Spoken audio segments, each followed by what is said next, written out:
Attends, je vais essayer de pas tomber de la chaise. Ça pourrait faire vidéo gag quoi. Industrial Nation, je suis avec Arti Andro de chez Fronius. Arti, bonjour.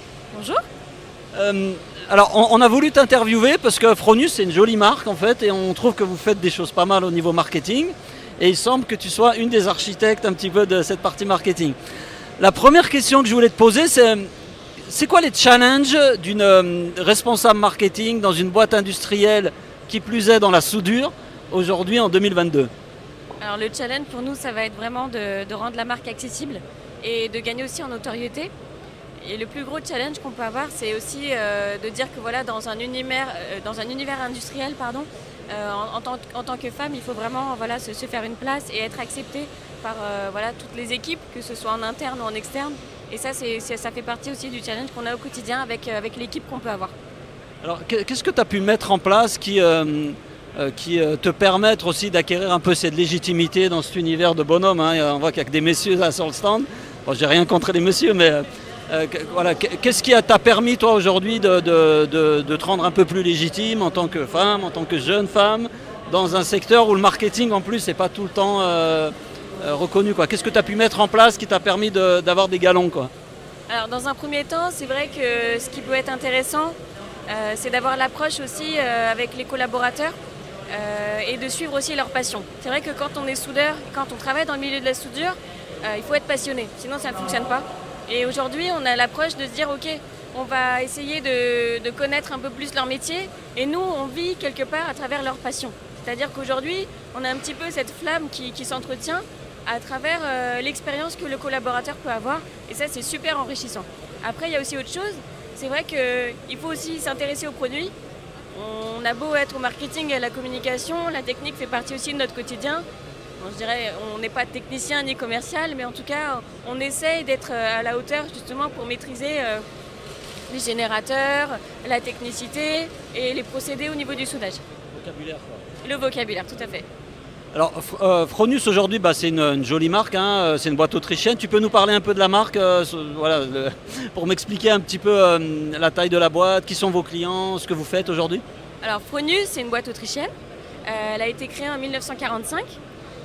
Ça a commencé par les chargeurs de batterie au début. Donc, on n'a pas commencé par le soudage. Le soudage a commencé en 1950.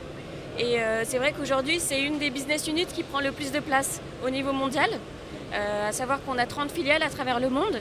Et sur la filiale française, on va bientôt avoir 30 ans. Donc 30 ans l'année prochaine.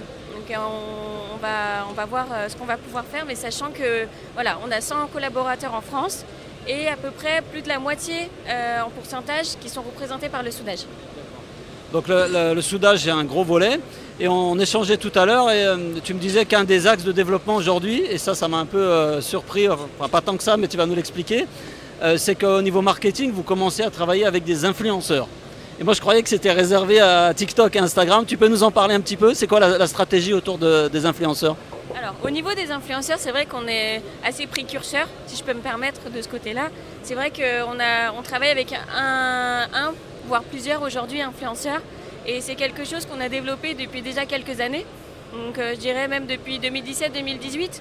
Et aujourd'hui, on tend à vraiment aller sur cette voie-là. On sent que c'est porteur, on sent qu'on arrive aussi à avoir une marque beaucoup plus accessible et de casser un peu cette image de voilà, Fronius, c'est peut-être voilà, c'est pas accessible. Et on a vraiment tendance à casser la marque et à gagner en notoriété via ce levier-là en tout cas. En fait, l'image de Fronius c'était une marque un peu luxe, haut de gamme, chère. Et donc en allant chercher à intervenir dans les communautés de soudeurs, et on sait que dans la soudure, enfin dans le soudage, je ne sais pas s'il faut dire soudure ou soudage d'ailleurs. On peut dire les deux il me semble. Finalement on sait que c'est des passionnés, quoi. Moi j'ai vu des gars même taguer leurs masques là, avoir des masques personnalisés.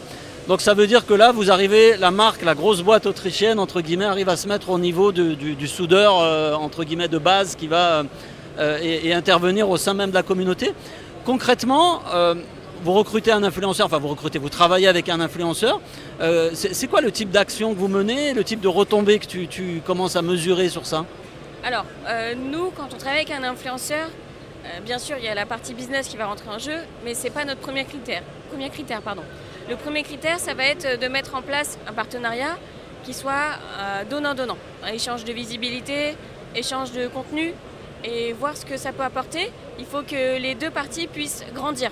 Donc que ce soit l'influenceur ou que ce soit nous de notre côté, il faut qu'on puisse, voilà, faut que chacun puisse apporter sa pierre à l'édifice et qu'on puisse grandir tous les deux ensemble.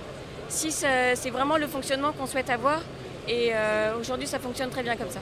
Donc ça passe, chaque soudeur, c'est Soudeur 2.0, on peut le citer,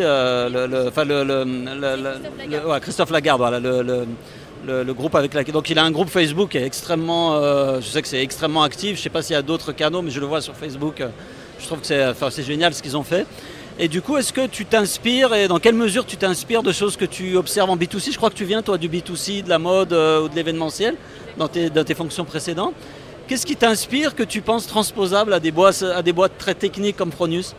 Alors c'est vrai que voilà, j'ai un œil un peu plus esthétique et peut-être aussi le souci du détail. Ayant travaillé dans la mode, c'est vrai qu'on nous demande souvent de dire voilà, il faut que ce soit au millimètre près, au niveau du vêtement, des shootings, etc. Et c'est vrai que dans la mode, même dans l'univers de l'influence, que ce soit dans la mode ou l'événementiel, c'est quelque chose qui existe aujourd'hui depuis bientôt même plus de 10 ans, je dirais. Et aujourd'hui, ça commence à arriver dans l'industrie, c'est encore tout nouveau. Et c'est vrai que les gens ont tendance parfois à nous prendre un peu pour des ovnis en disant « Oh, bah, qu'est-ce que vous faites? Pourquoi l'influence? À quoi ça sert ?» Et au final, aujourd'hui, on a réussi à faire nos preuves et à montrer vraiment que c'est quelque chose qui fonctionnait et que c'est un levier qu'il faut à tout prix ne pas négliger. Tout à fait, ouais. Écoute Arti, merci beaucoup. En tout cas, je trouve que, je pense que vous êtes précurseur. J'ai pas vu beaucoup de boîtes en France commencer à s'intéresser aux questions d'influence. Mais c'est clair que de toute façon, c'est la manière dont les choses se font déjà en B2C. On sait qu'après, ça arrive aussi en B2B. Et je pense dans l'industrie, en plus, on a des communautés, donc c'est super important. Merci beaucoup et bravo pour tout ce que tu fais. Merci Arti, merci.